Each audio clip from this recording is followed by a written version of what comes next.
जून ते ऑगस्ट 2025 दरम्यान राज्यामध्ये अतिवृष्टी आणि पुरामुळे नुकसान, शेती पिकांच्या नुकसानीपोटी राज्य सरकारकडून 689 कोटी रुपयांची मदत मंजूर. नांदेड, परभणी, सातारा, सांगली या जिल्ह्यातील शेतकऱ्यांना लाभ मिळणार.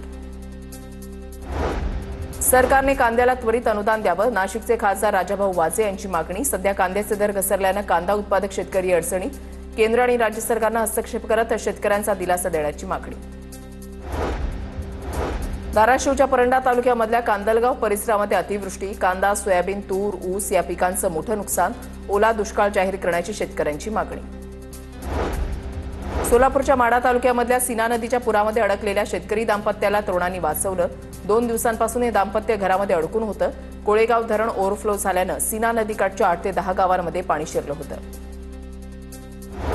खडकवासला धरण क्षेत्रामध्ये पावसाची हजेरी. धरणातून होणाऱ्या विसर्गामध्ये वाढ केली जाणार. विसर्ग वाढून 6468 इतका केला जाणार.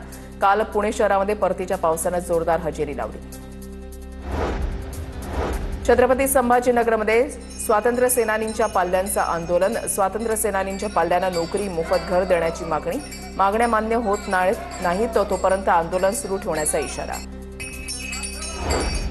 गोंदियामधल्या ॲलोपॅथी डॉक्टर संपामध्ये सहभागी. होमिओपॅथी डॉक्टरांना ॲलोपॅथीचा सराव करण्याची परवानगी देण्याच्या निर्णयाचा विरोध. तीव्र आंदोलनाचा इशारा. राज्यभरात ठिकठिकाणी डॉक्टरांचा संप. सोलापूरच्या करमाळा तालुक्यामध्ये शिवार फेरीचं आयोजन. पहिल्या टप्प्यामधील पाणंद रस्ते, शिवरस्ते, शेत रस्ते यांच्या कामकाजाबाबत शिवार फेरी. नाशिकमध्ये डेंग्यू रुग्णसंख्या 400 पार. सप्टेंबरच्या 17 दिवसामध्ये 464 नवे रुग्ण. मलेरिया 21 तर चिकनगुनियाचे 49 रुग्ण आढळले. महापालिकेचा ठेकेदाराला 1,10,000चा दंड. नाशिक शहरामध्ये उद्या दिवसभर पाणीपुरवठा बंद राहणार तर रविवारी कमी दाबानं पाणीपुरवठा होणार. जलशुद्धीकरण आणि जलवाहिनीच्या दुरुस्तीसाठी पाणी जपून वापरण्याचं प्रशासनाचं आवाहन.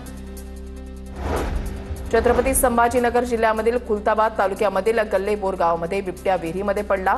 पक्षाचा पाठलाग करताना बिबट्या विहिरीमध्ये पडल्याची माहिती स्थानिकांनी वन विभागाला माहिती दिली.